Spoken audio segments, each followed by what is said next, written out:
U.S. senators burning the midnight oil, but ultimately failing to pass a last-second deal to avoid a government shutdown.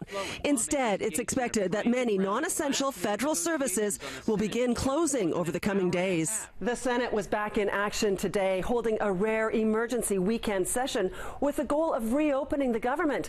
But it took just minutes for the blame game to begin. Here we are, day one of the Senate Democrats' government shutdown.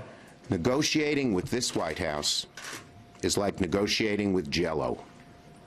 It's next to impossible. As quickly as those accusations began, it also didn't take long for the implications of the shutdown to start appearing.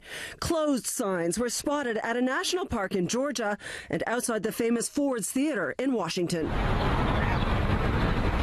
So what's next? Hundreds of thousands of additional non-essential federal employees could be placed on furlough as early as Monday.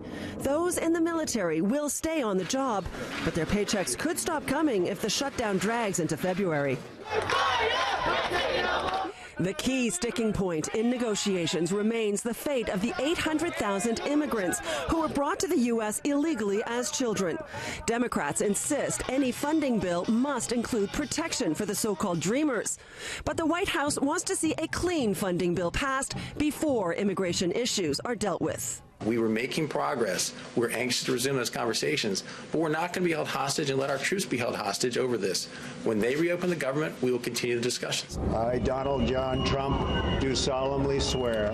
The shutdown comes a year to the day Donald Trump was sworn in as president. Democrats insist the problem is coming from the White House, not the Senate floor. The breakdown of compromise is poisoning this Congress, and it all springs from President Trump.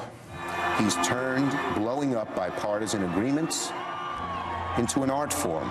Trump remained behind closed doors today, but he couldn't resist tweeting about the shutdown, writing, "This is the one-year anniversary of my presidency, and the Democrats wanted to give me a nice present.